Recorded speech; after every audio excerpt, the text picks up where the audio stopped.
আসসালামু আলাইকুম ওয়া রাহমাতুল্লাহ। আজকের ভিডিওতে আমরা এমন কিছু বিষয় নিয়ে কথা বলবো যা আমাদের প্রত্যেকের দৈনন্দিন জীবনের সাথে গভীরভাবে সংযুক্ত। আমরা সবাই জীবনে সফল হতে চাই, তা হোক পেশাগত, পারিবারিক, সামাজিক বা আধ্যাত্মিক দিক থেকে। কিন্তু আপনি কখনো কি এটা ভেবে দেখেছেন সাফল্য জিনিসটা আসলে কি? এটা কি শুধুই পৃথিবীতে সুখী হওয়া, নাকি এর গভীরে আরো অনেক কিছু লুকিয়ে রয়েছে? আসল সাফল্য কিভাবে আসে তা আসলে আমরা নিজেরাই জানি না। তবে আমাদের সৃষ্টিকর্তা মহান রব্বুল আলামিন আমাদের জীবনের প্রতিটা পদক্ষেপ জানেন এবং আমাদের ভবিষ্যতের জন্য সুনির্দিষ্ট পরিকল্পনা করেন। তিনি আমাদেরকে প্রকৃত সাফল্যের জন্য প্রস্তুত করেন। অনেক সময় আমরা আসলে বুঝতে পারি না যে আমাদের জীবনে ঘটে যাওয়া কিছু ঘটনা বা পরিবর্তন আল্লাহর পক্ষ থেকে একটি বিশেষ বার্তা নিয়ে আসে। কোরআনে আল্লাহ পাক বলেন, তোমাদের জন্য হয়তো কিছু অপছন্দনীয়, অথচ তা তোমাদের জন্য কল্যাণকর। আর হয়তো তোমরা অনেক কিছু ভালোবাসো, অথচ তা তোমাদের জন্য অকল্যাণকর। আল্লাহ জানেন আর তোমরা জানো না। তাহলে কিভাবে আমরা বুঝবো যে আল্লাহ আমাদেরকে বড় সাফল্যের জন্য প্রস্তুত করছেন?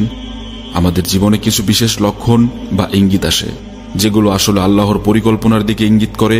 এই লক্ষণগুলোকে যদি আমরা সঠিকভাবে বুঝতে পারি, তাহলে আমরা আল্লাহর নির্দেশনা মেনে সেই সাফল্যের পথে এগিয়ে যেতে পারি। আজকের আলোচনার মূল বিষয় হলো এমন 7টি লক্ষণ যা হয়তো আল্লাহ আপনাকে সাফল্যের দিকে প্রস্তুত করার জন্য দেখান। এই লক্ষণগুলো শুধুমাত্র কোরআন এবং হাদিসের আলোকে ব্যাখ্যা করা হবে। এই প্রতিটি লক্ষণের পেছনে রয়েছে গভীর শিক্ষা এবং গুরুত্বপূর্ণ বার্তা। প্রিয় ভাই ও বোনেরা, এই 7টি লক্ষণ হবে আল্লাহর রহমতের উজ্জ্বল প্রতিফলন।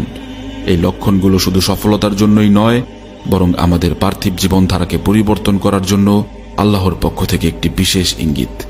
অনেক সময় আমরা মনে করি যে জীবনের চ্যালেঞ্জগুলো কেবল দুঃখ এবং কষ্টের কারণ হিসেবে আসে, কিন্তু প্রকৃতপক্ষে এই চ্যালেঞ্জগুলো আমাদের পরিশুদ্ধ করে এবং প্রকৃত সফলতার জন্য প্রস্তুত করে।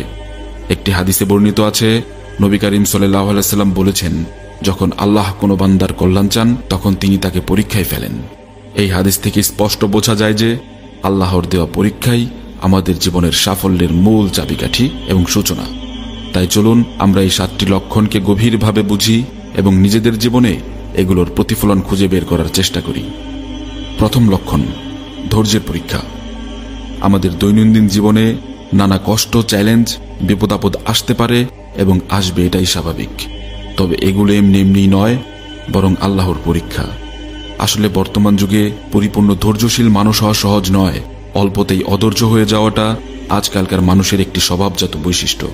কিন্তু যারা ধৈর্য ধারণ করতে পারে বা করে, আল্লাহর রহমত তাদের জন্য সীমাহীন। যদি আজ আপনি কঠিন কোনো পরীক্ষার মধ্য দিয়ে যান, তাহলে জেনে রাখুন যে এটি একটি স্পষ্ট লক্ষণ আল্লাহ আপনাকে বড় কোনো সাফল্যের জন্য প্রস্তুত করছেন। আল্লাহ কোরআনে বলেন, আর আমি তোমাদেরকে পরীক্ষা করব কিছুটা ভয়, কিছুটা ক্ষুধা, ধনসম্পদ, প্রাণ ও ফসলের ক্ষয়ক্ষতির মাধ্যমে। আর তোমরা ধৈর্যশীলদের সুসংবাদ দাও। ধৈর্যের ফল সবসময় সুমিষ্ট হয়, কিন্তু এর গাছ থাকে সম্পূর্ণ কাঁটাযুক্ত। সুতরাং আপনি শুধু ধৈর্য ধারণ করুন এবং আল্লাহর ওপর পরিপূর্ণ ভরসা রেখে দেখুন। আল্লাহ খুব ভালো করেই জানেন আপনি কোন সমস্যায় আছেন এবং আপনার কি দরকার। ইনশাল্লাহ তিনি কখনোই ধৈর্যশীলদের নিরাশ করেন না এবং আপনাকেও করবেন না। দ্বিতীয় লক্ষণ, আল্লাহর দিকে প্রত্যাবর্তন। মানুষ যখন বিপদে পড়ে তখন আল্লাহর দিকে ফিরে যায়। এটা মানবজাতির একটি প্রাকৃতিক এবং সহজাত বৈশিষ্ট্য। তবে শুধু বিপদই নয়, প্রতিদিনের জীবনের প্রতিটি মুহূর্তে আল্লাহর দিকে ফিরে যাওয়া একটি মহৎ গুণ। যখন আপনি লক্ষ্য করবেন যে আপনার হৃদয়ে আল্লাহর প্রতি গভীর টান অনুভব হচ্ছে এবং আপনি তার কাছে বেশি বেশি দোয়া করছেন, তাহলে এটি সুস্পষ্ট লক্ষণ যে আল্লাহ আপনাকে সাফল্যের জন্য প্রস্তুত করছেন। এতে বিন্দুমাত্র কোনো সন্দেহের অবকাশ নেই। আল্লাহ কোরআনে বলেন, আর যখন মানুষকে কোনো কষ্ট স্পর্শ করে তখন সে রবকে ডাকে, শুয়ে বসে কিংবা দাঁড়িয়ে। কিন্তু যখন আমি তার সেই কষ্ট দূর করি তখন সে এমনভাবে চলে যায় যেন সে আমাকে কখনো ডাকেইনি। একটি হাদিসে নবী সাল্লাল্লাহু আলাইহি ওয়াসাল্লাম বলেন, যে ব্যক্তি আল্লাহর দিকে ফিরে যায় আল্লাহ তার সব পথ সহজ করে দেন। সুবহানাল্লাহ। তৃতীয় লক্ষণ, পাপ থেকে দূরে থাকার আকাঙ্ক্ষা। পাপ থেকে দূরে থাকার আকাঙ্ক্ষা মানুষের জন্য একটি বড় লক্ষণ যে হয়তো আল্লাহ তাকে বড় কোনো সফলতার জন্য বাছাই করে নিয়েছেন। যখন আপনি নিজের জীবনে দেখতে পান যে পাপ করার আগ্রহ কমে যাচ্ছে এবং সৎ পথে চলার জন্য আগ্রহ বাড়ছে, তাহলে এটি আল্লাহর একটি বিশেষ রহমতের পরিচায়ক। আল্লাহ কোরআনে বলেন, যারা নিজেদের সংশোধন করে, তওবা করে আর সৎ পথে ফিরে আসে, তাদের প্রতি আমি অতি ক্ষমাশীল। পাপ থেকে দূরে থাকা মানে শুধু নির্দিষ্ট কিছু কাজ এড়িয়ে চলা নয়, বরং নিজেকে আল্লাহর আদেশ এবং নির্দেশ মেনে চলার জন্য পরিশুদ্ধ করা। এটি একটি আধ্যাত্মিক জাগরণ যা আল্লাহর প্রতি আপনার সম্পর্কে আরো গভীর ও মজবুত করে দেয়। কোনো পাপ কাজ করার পর যদি আপনার মন ভারাক্রান্ত হয় এবং অনুশোচনা হয়, তাহলে এটি আল্লাহর পক্ষ হতে সুস্পষ্ট ইঙ্গিত যে তিনি আপনাকে সংশোধন করতে চান। নবী সাল্লাল্লাহু আলাইহি ওয়াসাল্লাম বলেছেন, পাপ হলো এমন একটি কাজ যা তোমার অন্তরে ভার সৃষ্টি করে এবং তুমি এটি অন্য লোকদের সামনে জানাতে লজ্জা পাও। চতুর্থ লক্ষণ, নিয়মিত ইবাদত করা। নিয়মিত ইবাদত আমাদের কেবল আল্লাহর কাছাকাছি নিয়ে আসে না, বরং এটি আমাদের জীবনের প্রতিটা ক্ষেত্রে বরকত ও সফলতার পথ খুলে দেয়। নিয়মিত ইবাদত মানেই শুধু 5 ওয়াক্ত সালাত আদায় করা নয়, বরং এটি হলো আল্লাহর প্রতি গভীর আনুগত্য এবং তার আদেশ নিষেধ মেনে চলার জন্য প্রতিশ্রুতিবদ্ধ থাকা। হাদিস শরীফে এসেছে, যে ব্যক্তি নিয়মিত সালাত আদায় করে, আল্লাহ তার জীবন সহজ করে দেন এবং তার জন্য সফলতা বরাদ্দ করেন। আপনার যদি শত কাজের ব্যস্ততার মধ্যেও ইবাদতের জন্য সময় বের করার প্রবণতা তৈরি হয়, এটি আল্লাহর পক্ষ হতে আপনাকে সফলতার পথে নিয়ে যাওয়ার একটি পরিষ্কার চিহ্ন। যদি আপনি অনুভব করেন যে ইবাদত ছাড়া আপনার দিন অসম্পূর্ণ, তাহলে এটি বোঝায় যে আল্লাহ আপনাকে তার পথে স্থির রাখছেন। তাই নিজের জীবনকে ইবাদতের মধ্যে স্থির রাখুন এবং মনে রাখুন, আল্লাহর প্রিয় বান্দারা ইবাদতে নিয়মিত এবং তিনি তাদেরকে জান্নাতের সর্বোচ্চ স্থানে সম্মানিত করবেন। পঞ্চম লক্ষণ, মানুষের উপকারে আসা। যদি আপনার মধ্যে সবসময় মানুষের উপকার করার মতো মন মানসিকতা বিরাজমান থাকে, তাহলে নিঃসন্দেহে এটি আল্লাহর পক্ষ থেকে আপনাকে দেওয়া তার প্রিয় একটি গুণ। মানুষের উপকারে আসা ইসলামিক শিক্ষার ও নৈতিকতার একটি গুরুত্বপূর্ণ দিক।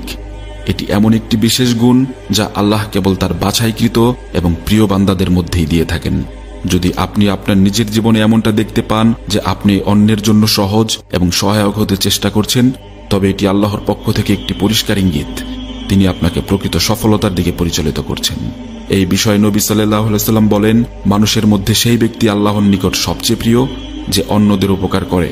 পবিত্র কোরআনে আল্লাহ পাক বলেন যে একটি তিল পরিমাণ ভালো কাজ করবে, সে সেটি দেখতে পাবে। তাই আপনার সাধ্যের মধ্যে যতটুকু পারেন মানুষের উপকারের জন্য কাজ করুন। ষষ্ঠ লক্ষণ, ইখলাস বৃদ্ধি। ইখলাস বা আন্তরিকতা এমন একটি গুণ যা একজন মুমিনের জীবনের সাফল্যের মূল চাবিকাঠি। ইখলাস হলো কোনো ভালো কাজ করার সময় তা কেবল আল্লাহর সন্তুষ্টির জন্য করা, অন্য কারো প্রশংসা বা স্বার্থের জন্য নয়। যদি আপনার কাজকর্মের মধ্যে ইখলাসের অনুভূতি পান, তাহলে এটি আল্লাহর একটি বিশেষ দান এবং তিনি নিশ্চিতভাবে আপনাকে বড় কোনো সাফল্যের জন্য প্রস্তুত করছেন। আল্লাহ পাক কোরআনে বলেন, তোমরা তাদের মতো হও যারা কেবল আল্লাহর জন্য কাজ করে এবং তাকে খুশি করার চেষ্টা করে। হাদিসে নবী সাল্লাল্লাহু আলাইহি ওয়াসাল্লাম বলেছেন, আল্লাহ তোমাদের কাজের বাহ্যিক রূপ দেখেন না, তিনি তোমাদের অন্তর ও নিয়ত দেখেন। তাই আমাদের উচিত নিজের কাজগুলোতে ইখলাস বৃদ্ধি করা এবং আল্লাহর সন্তুষ্টির জন্য কাজ করার অভ্যাস গড়ে তোলা। সপ্তম লক্ষণ, আল্লাহর প্রতি দৃঢ় বিশ্বাস। যদি আপনার অন্তরে আল্লাহর প্রতি অগাধ বিশ্বাস তৈরি হয় এবং তার উপর পরিপূর্ণ ভরসা রাখেন, তাহলে জেনে নিন আপনি সাফল্যের খুবই কাছাকাছি অবস্থান করছেন। আল্লাহর প্রতি দৃঢ় বিশ্বাস একজন মুমিনের জীবনের মূল ভিত্তি। এটি এমন একটি গুণ যা একজন মানুষকে জীবনের প্রতিটা পরিস্থিতিতে স্থির, ধৈর্যশীল এবং আত্মবিশ্বাসী করে তোলে। যখন আপনি আপনার জীবনে লক্ষ্য করেন যে আপনার ঈমান এবং আল্লাহর প্রতি বিশ্বাস দিন দিন বৃদ্ধি পাচ্ছে, তাহলে এটি একটি সুস্পষ্ট ইঙ্গিত যে আল্লাহ আপনাকে বড় সাফল্যের জন্য প্রস্তুত করছেন। কোরআনে আল্লাহ পাক বলেন, যে ব্যক্তি আল্লাহর উপর ভরসা করে তার জন্য আল্লাহই যথেষ্ট হয়ে যান। হাদিসে এসেছে, যে ব্যক্তি আল্লাহর উপর পরিপূর্ণ ভরসা রাখে তার মন কখনো অশান্ত হয় না। তাই নিজের জীবনে আল্লাহর প্রতি বিশ্বাস এবং ভরসাকে আরো দৃঢ় করুন। মনে রাখুন, একমাত্র আল্লাহই পারে আপনাকে প্রকৃত সফলতা দিতে এবং আপনার দুনিয়ার জীবনের সকল সমস্যার উত্তম সমাধান এবং আখিরাতের জীবনের উত্তম ফয়সালা করে দিতে। তিনি আপনাকে এমন সফলতা দিতে পারেন যা আমার আপনার সকলের চিন্তা এবং কল্পনারও বাইরে। আল্লাহ পাক আমাদের সকলকে তৌফিক দিন। আমিন।